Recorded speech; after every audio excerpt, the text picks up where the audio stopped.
अब बात करता हूँ जिस सिस्टम के बारे में, दिस इज द GERL गर्भ, या फिर इसी को हम बोलते हैं भैया एंडो मेम्ब्रेन, यही हमारा एंडो मेम्ब्रेन सिस्टम बच्चों यहाँ पर कहलाता है, जिसके अंदर हम देखते हैं गोल्जी बॉडीज है, एंडोप्लाज्मिक रेटिकुलम है और लाइसोसोम्स की यहाँ पर काउंटिंग हो। चलिए मान लीजिए मेरे पास यहाँ पर ये सेल, ठीक है, और देन इसके अंदर यहाँ पर ये मेरे पास न्यूक्लियस, न्यूक्लियस आपको पता है कि डबल लेयर स्ट्रक्चर होती है। ये यहाँ पर मेरे पास न्यूक्लियर कोर है,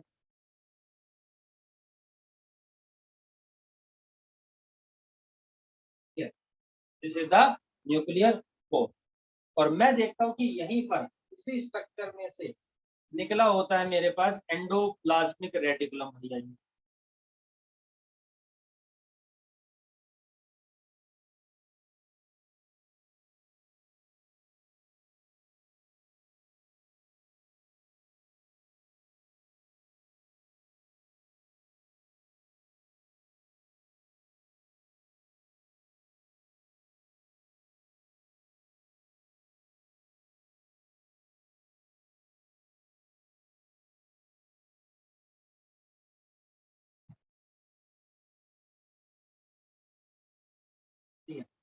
ये मेरे पास यहाँ पर एंडोप्लाज्मिक रेटिकुलम है, जिसके अंदर मैं देखता हूँ ये हो गया, और यहाँ पर ही फॉर्मेशन है कुछ एंडोप्लाज्मिक रेटिकुलम वेसाइकल, है ना।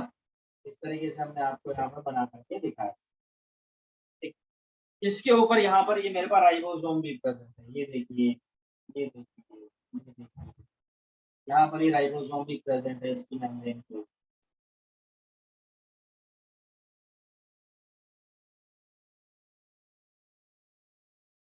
ठीक है, ये जो रेड डॉट्स दिख रहे हैं आप लोगों को, यहाँ पर ये राइबोसोम। ठीक, अब यहाँ पर देखते हैं कि जो हमारे पास ये वेसाइकल्स है, ये वेसाइकल्स ही एंडोप्लाज्मिक रेटिकुलम में रिस्पॉन्सिबल होता है for the formation of Golgi bodies. तो हम लोग यहाँ पर देखते हैं कि वेसाइकल्स जो होते हैं ये रिस्पॉन्सिबल होते हैं बेसिकली गोल्जी बॉडीज की फॉर्मेशन के लिए। और यहाँ पर देखिए किस तरीके से गोल्जी बॉडीज की यहाँ से मान लीजिए फॉर्मेशन होगी हमारे, तो ये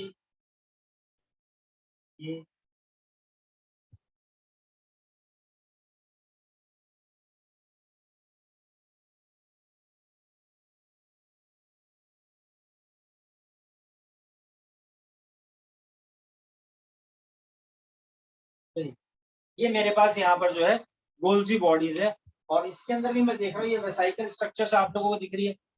ये जो वेसाइकल्स होती है, ठीक है, ये वेसाइकल्स यहाँ से हम लोग क्या देखते हैं, धीरे से पिंच ऑफ हो जाएगा, हल्का सा इस तरीके से सेक्शन होगा और ये बाहर निकल जाएगा हमारे पास। ये देखिए यहाँ पर ये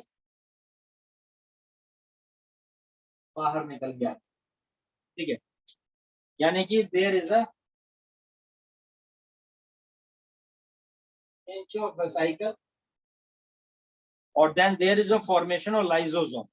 ठीक है जी, अभी यहाँ पर हम लोग क्या देखते हैं, दिस इज द, ये जो यहाँ पर मेरे पास पिंच ऑफ होकर वेसाइकल निकल गया है इस तरीके से, और इसके अंदर ये मेरा कहलाएगा प्राइमरी लाइसोसोम। मैंने आपको लाइसोसोम की स्ट्रक्चर्स बताई थी, और इसके अंदर यहाँ पर ये प्रेजेंट है basically inactive enzyme.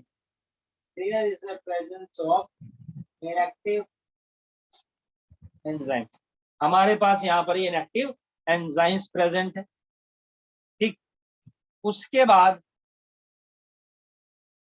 There is a secondary lysosome, वो आगे आएगा, और इसके अंदर मैं यहाँ पर देखता हूँ कि अब यहाँ पर ये प्रेजेंट है मेरे पास active enzyme. There is a presence of active enzyme, यहाँ पर एक्टिव एंजाइम्स प्रेजेंट। ठीक, ये मेरे पास सेल है पूरी की पूरी, और इस सेल के अंदर मैं देखता हूँ कि यहाँ पर मान लीजिए फूड प्रेजेंट,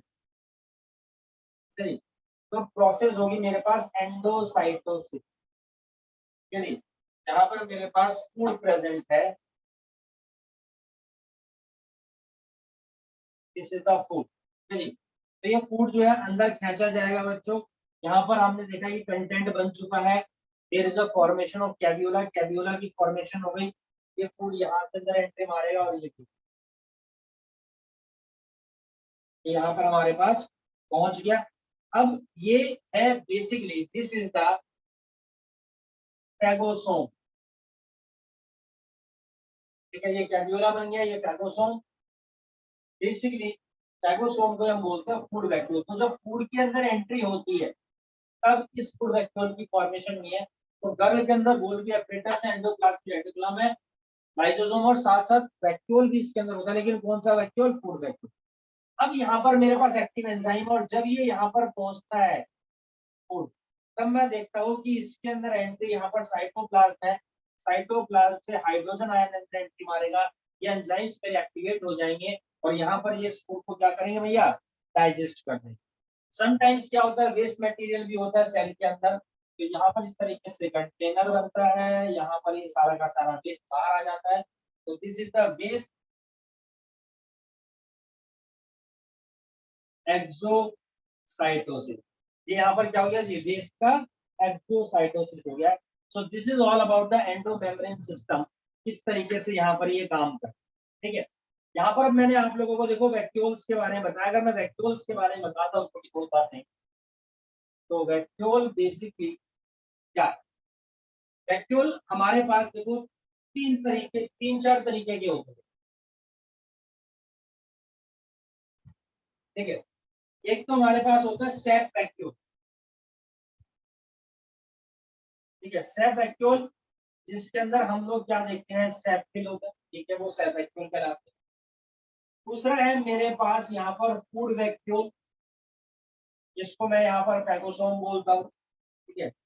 तीसरा होता है मेरे पास कॉन्ट्रैक्टाइल वैक्यूल, एक हमारे पास यहाँ पर कॉन्ट्रैक्टाइल वैक्यूल होता है। कॉन्ट्रैक्टाइल वैक्यूल के अंदर हम लोग यहाँ पर क्या देखते हैं? बेसिकली ये नॉर्मली एक्वेटिक मीडियम के अंदर जो ऑर्गेनिजम्स होते हैं वहां पाया जाता है, अमीबा के अंदर है, पैरामीशियम के अंदर है, तो ये ऑस्मो रेगुलेशन में हेल्प करता है, ठीक।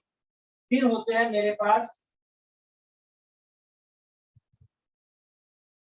गैस वैक्यूल, और गैस वैक्यूल के अंदर एयर फिल होती है, जिसकी वजह से एक्वेटिक प्लांट जो होते हैं वो वाटर की सरफेस के ऊपर फ्लोट करते रहते हैं। बाकी इसकी जो वैक्यूल की आउटर लेयर होते हैं, this is called the tonoplast, ठीक है। और ये लेयर भी हमारे पास परमिएबल होती है, it is also permeable membrane. What it? चलिए, तो this is all about the vacuole.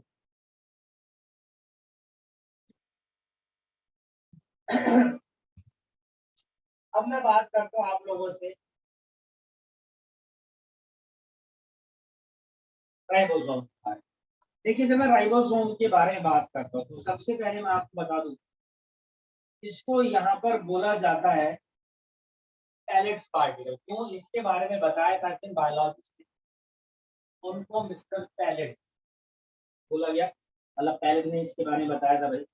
और ये हमारे पास एक नॉन मेम्ब्रेनस स्ट्रक्चर्स होती है, और ये एक ऐसी ऑर्गेनेली है जो प्रोकैरियोट्स में भी प्रेजेंट होती है और यूकैरियोट्स में भी प्रेजेंट होती है। और राइबोसोम को ही protein factory of the cell भी बोला जाता है, क्योंकि प्रोटीन सिंथेसिस के लिए रिस्पॉन्सिबल होती है। और हम लोग यहाँ पर बात करेंगे राइबोसोम के बारे में थोड़ा सा डिटेल में। तो राइबोसोम हमारे पास दो तरीके, टू टाइप, एक होते हैं मेरे पास 70s और एक होते हैं मेरे पास यहाँ पर 80s। ये 70s क्या है? Basically it is the main unit, जो बनी होती है दो सब यूनिट से, ये दो सब यूनिट से मिलकर के बनी होती है। एक है मेरे पास 50s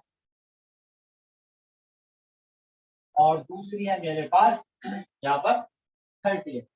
एस का मतलब क्या है? तो देखो बेसिकली जो एस है उसको मैं बोलता हूँ यहाँ पर स्ट्रैडबर्ग यूनिट, जो बेसिकली क्या करती है यहाँ पर डिफाइन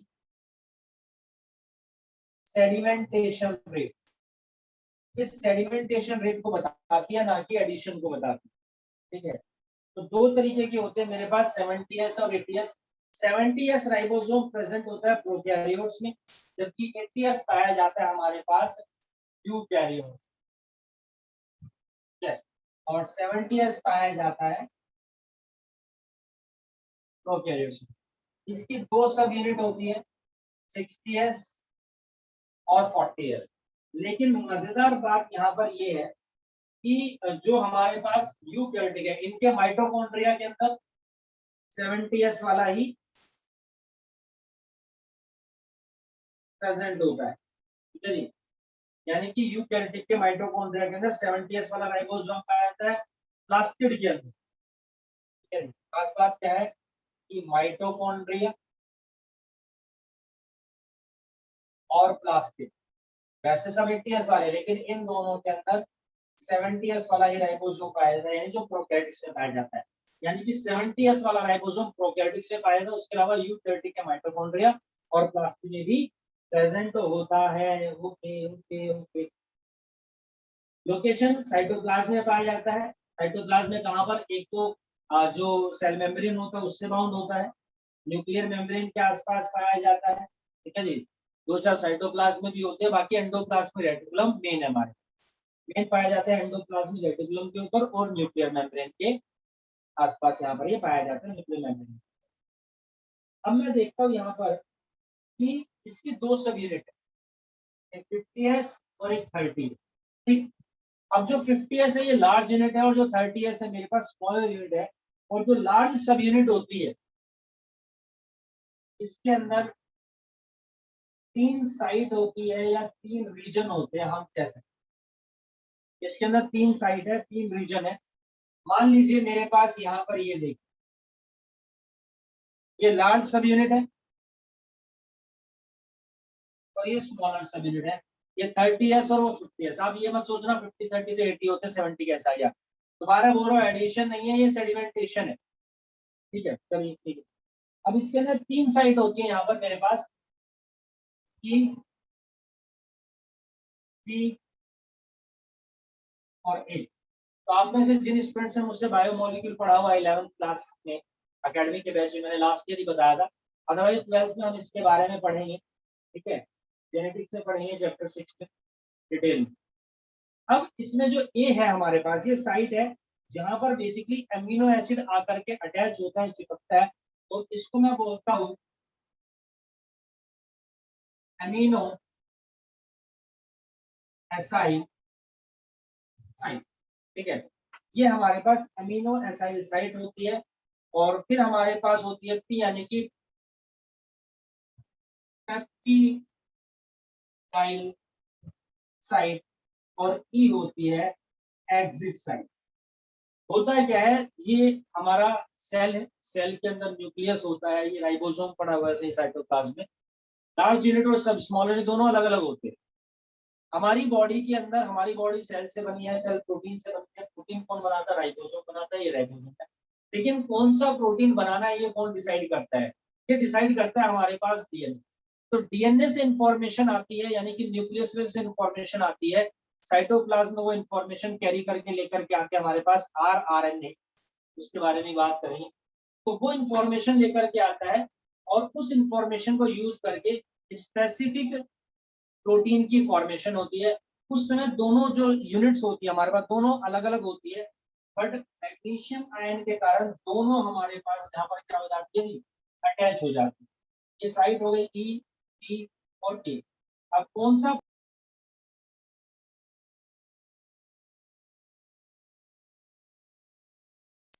प्रोटीन की यूनिट होती है, अमीनो एसिड। तो स्पेसिफिक अमीनो एसिड यहाँ पर आकर के से चिपकता है। उस अमीनो एसिड को दूसरा अमीनो एसिड आता है पीछे से, उस अमीनो एसिड और दूसरे अमीनो एसिड के बीच में बॉन्ड बनाता है, पेप्टाइड बॉन्ड, कौन, पेप्टाइल साइड। और देन उसके बाद एग्जिट साइड से वो बाहर निकल जाते हैं, और इस तरीके से प्रोटीन की चेन बन जाती है हमारे पास, जो साइटोप्लाज्म के अंदर होती है और स्पेसिफिक फंक्शन को परफॉर्म करती है हमारे पास। तो ये होता है इसके, ठीक है जी। बाकी मैं बता रहा हूँ, इन दोनों को अटैच करने के लिए यहाँ पर रिस्पॉन्सिबल होता है मैग्नीशियम आयन। दुनिया में कभी भी कहीं पर भी मैग्नीशियम देख लो तो ज्यादातर एनर्जी की बात चल रही होती है, खासकर यहाँ पर तो there is a assembling of ribosome due to the presence of magnesium. और यहाँ पर हम देखते हैं मैग्नीशियम की एक स्पेसिफिक कंसंट्रेशन होनी चाहिए। अगर यहाँ पर 0.001, ठीक है, इतनी अगर आयंस की कंसंट्रेशन होगी मैग्नीशियम की 0.01 magnesium ion concentration required for the assembling of ribosome, ठीक है। अगर कंसंट्रेशन हम लोग क्या देखते हैं इससे ज्यादा होती है, अगर इससे कम हो तब तो बात बनेगी नहीं, लेकिन अगर इससे ज्यादा होती है प्रोकैरियोट्स के अंदर तो हम लोग यहाँ पर देखते हैं कि बहुत सारे अटैचमेंट हो जाएंगे। ये देखिए लार्ज सब यूनिट, छोटी जगह large small large small large small. और हम लोग क्या देखते हैं जो इंफॉर्मेशन है, जो आरएनए होता है वो लेकर के आता है न्यूक्लियस से, वो आरएनए यहाँ पर अटैच होता है, तो वही तो इंफॉर्मेशन मिल रहा है। और हम देखते हैं कि वही आरएनए के ऊपर बहुत सारे राइबोसोम अटैच हो जाते हैं, तो देन इस पूरी स्ट्रक्चर को मैं बोलता हूँ पोलिसोम या polyribosome. Now this is called the polysome या फिर पोलीराइबोसोम, ठीक है। इसको पोलिसोम या पोलीराइबोसोम बोलते हैं। राइबोसोम के अंदर हम लोग यहाँ पर देखते हैं कि कैटालिटिक एक्टिविटी होती है due to the presence of enzyme. इनके अंदर एक एंजाइम यहाँ पर प्रेजेंट है, this is called the ribosome, जिसको हम क्या बोलते हैं राइबोसोम। तो राइबोसोम विद कैटालिटिक एक्टिविटी वाले हमारे राइबोजाइम कहलाते हैं। Means ribosome behave like as enzyme, तो राइबोसोम एंजाइम की तरह काम करता है, तो उसी को हम यहाँ पर राइबोजाइम बोल देते हैं, राइबोसोम को ही, ठीक है। चलिए अब यहाँ पर हम लोग क्या देखते हैं कि जो राइबोसोम होता है ये कहाँ पाया जाता है, एंडोप्लाज्मिक रेटिकुलम में। ये ईआर है मेरे पास,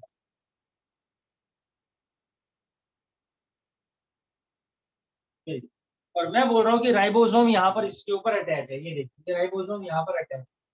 बट राइबोसोम इससे अटैच होता है कैसे, यहाँ पर इन दोनों के बीच में एक अटैचमेंट होता है जिसको मैं ग्रीन पेन से शो कर रहा हूँ, ठीक है। तो यहाँ पर हमारे पास एक एंजाइम है बेटा जिसका नाम है इधर में राइबोफोरिन। तो राइबोफोरिन की वजह से राइबोसोम एंडोप्लाज्मिक रेटिकुलम की मेम्ब्रेन के ऊपर अटैच होते हैं। तो this is all about ribosome. बाकी ज्यादा डिटेल में जेनेटिक्स में इसके बारे में जरूर पढ़ेंगे। नेक्स्ट टॉपिक के बारे में बात करते हैं, this is the mitochondria.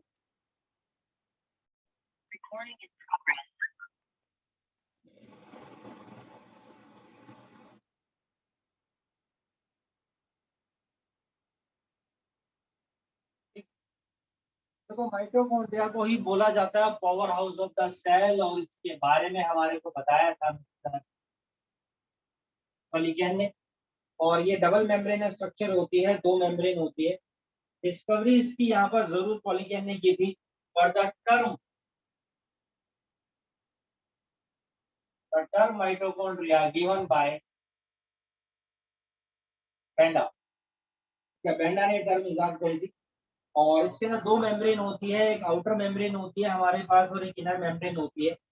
Outer membrane जो होती है उसके अंदर प्रोटीन कम अमाउंट में होता है, इनर मेम्ब्रेन में प्रोटीन थोड़ा ज्यादा अमाउंट में होता है। आउटर मेम्ब्रेन परमीबल होती है, इनर मेम्ब्रेन हमारे पास सेमी परमीबल होती है, जैसे सेल के स्ट्रक्चर है। और इसके अंदर स्ट्रक्चर देखते हैं तो कोई फोल्ड्स नहीं होती, जबकि इनर मेम्ब्रेन के अंदर काफी ज्यादा फोल्डिंग्स होती है। इसकी स्ट्रक्चर कुछ कुछ इस तरीके की है, आउटर मेम्ब्रेन हमारे पास, और ये देखिए इसके अंदर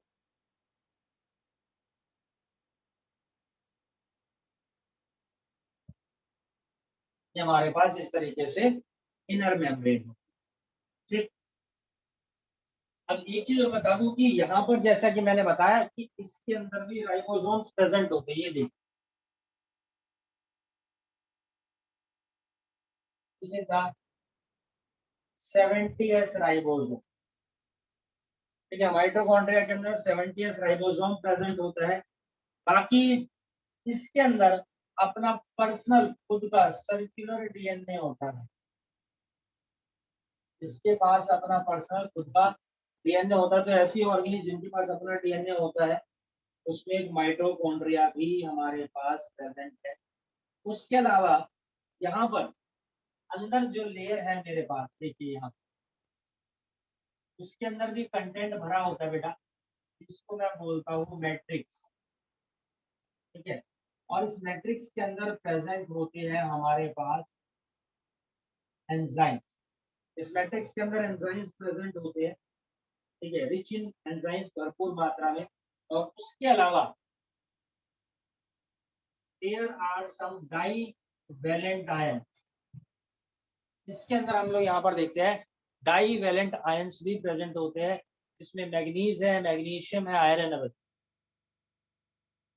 Mg2 positive, Mn2 positive, Fe2 positive. तो यानी कि सारे के सारे आयंस है और मेटेलिक आयंस है। ये बेसिकली किस लिए होते हैं? इन्हीं को बोला जाता है activator. These are the basically activators for what? Activators for enzymes. तो जो एंजाइम्स होते हैं उनको एक्टिवेट करते हैं। आप लोगों ने पढ़ा होगा F0 F1 पार्टिकल्स किसके अंदर पाए जाते हैं। ठीक है, चलिए एक चीज और है यहाँ पर खास बात देखने वाली है। इसको power house of the cell बोला जाता है, क्योंकि इसी के अंदर एटीपी मॉलिक्यूल्स की फॉर्मेशन होती है। छोटी क्लासेस में पढ़ा है। अब ये जवाब राइट जो आंसर है ये नहीं होगा, कुछ और होगा। माइटोकॉन्ड्रिया के अंदर ऐसी कौन सी स्ट्रक्चर है जो एटीपी की फॉर्मेशन के लिए रिस्पॉन्सिबल है? और दूसरा सेल्यूलर रेस्पिरेशन होता है, तो एटीपी की फॉर्मेशन हो रही है तो हम इसको power house of the cell बोलते हैं। एटीपी आपको energy currency of the cell कहलाती है। अब देखिए एटीपी सर फिर बनते का है, तो ये जो मेरे पास इनर लेयर है, इसी के ऊपर मैं देखता हूँ कि कुछ कुछ structures present.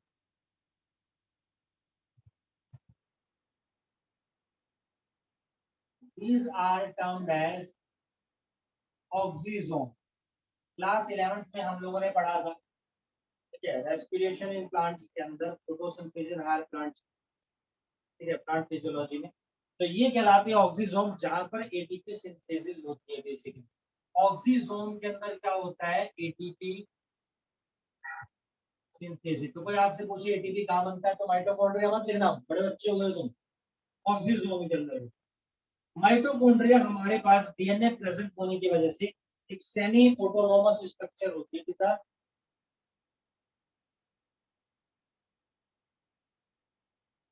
Semi autonomous, it is a semi autonomous structure.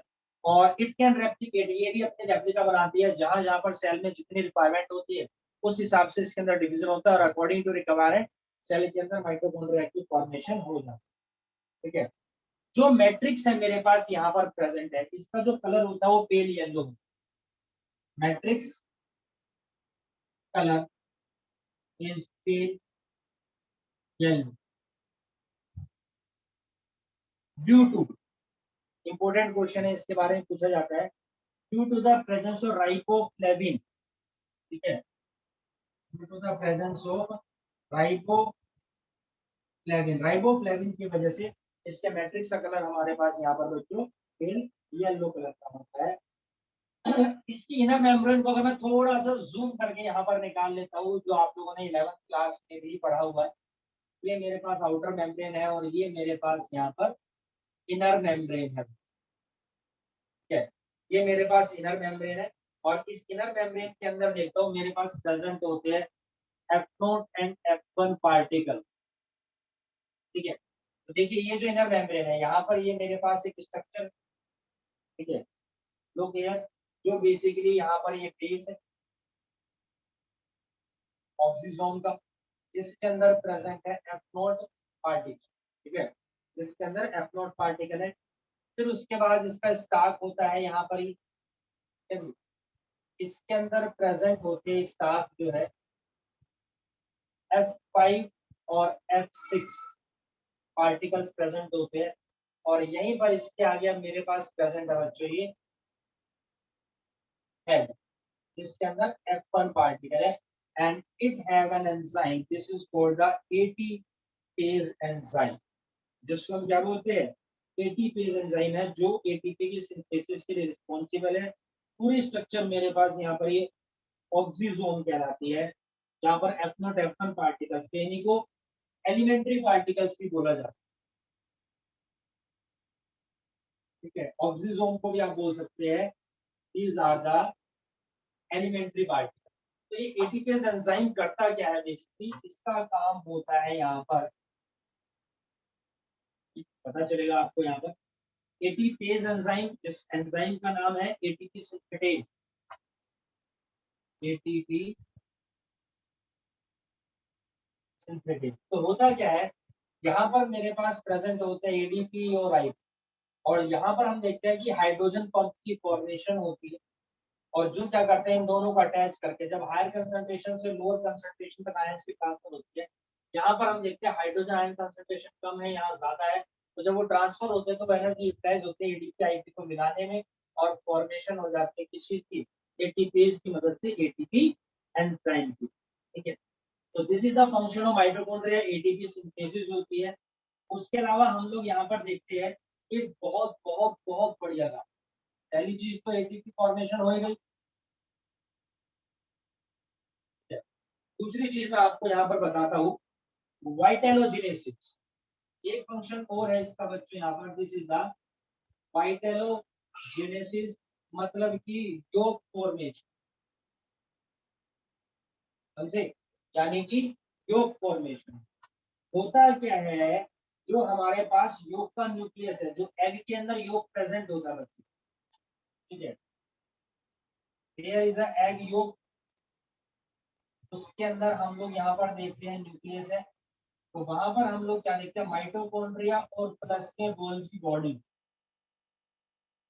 Mitochondria और गोल्जी बॉडीज वहां पर हमारे पास प्रेजेंट होते हैं, जो योग फॉर्मेशन में हेल्प करते हैं, जिसको हम लोग यहाँ पर बोलते हैं वाइटोलोजिनेसिस। तो माइटोकॉन्ड्रिया यहाँ पर आ गया, तो ये वाइटोलोजिनेसिस में हमारे पास हमारे यहाँ पर बच्चों हेल्प करते हैं।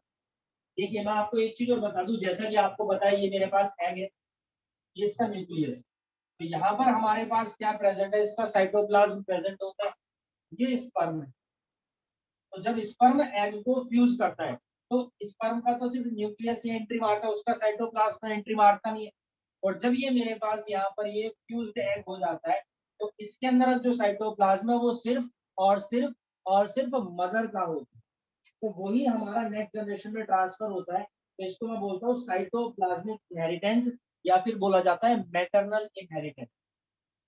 There is a cytoplasmic inheritance और मैटरनल इनहेरिटेंस। अब वहां पे माइटोकॉन्ड्रिया क्या रोल है भैया, तो जैसा कि मैंने आपको बताया था, रिस्पॉन्सिबल होता है साइटोप्लाज्मिक इनहेरिटेंस के लिए, क्योंकि माइटोकॉन्ड्रिया के डीएनए में, समझ रहा, हम लोग यहाँ पर क्या देखते हैं, माइटोकॉन्ड्रिया के डीएनए में देखो ये एग है, तो यहाँ पर ये इसका माइटोकॉन्ड्रिया है, ये माइटोकॉन्ड्रिया है, और माइटोकॉन्ड्रिया के डीएनए में बहुत सारे जीन्स प्रेजेंट होते हैं, और माइटोकॉन्ड्रिया कहाँ प्रेजेंट है, साइटोप्लाज्म में, तो साइटोप्लाज्म का इनहेरिटेंस हो रहा है, मैटरनल इनहेरिटेंस हो रहा है, जिसकी वजह से जो, अब देखो माइटोकॉन्ड्रिया प्रेजेंट है यहाँ पर, माइटोकॉन्ड्रिया में बहुत सारे जीन्स प्रेजेंट है, तो इस वजह से माइटोकॉन्ड्रिया साइटोप्लाज्मिक इनहेरिटेंस के लिए रिस्पॉन्सिबल है। क्यों क्यों क्यों, यहाँ कौन से चीज, देखो माइटोकॉन्ड्रिया का जो डीएनए है, माइटोकॉन्ड्रिया का जो डीएनए है, उसके अंदर C and G, rich nitrogenous base, C and G सबसे ज्यादा अमाउंट में पाया जाता है, आपको पता होगा ये डीएनए के स्ट्रक्चर है, और इसके ऊपर कोड होते हैं ए टी सी जी, ये बेसिकली नाइट्रोजनस बेस होते हैं, बायोमोलिक्यूल्स में भी आप लोगों ने पढ़ा होगा, ठीक है। So this is all about the mitochondria, बाकी बहुत सारी बेसिक्स बातें आप लोगों ने छोटी क्लासेस में पढ़ी है,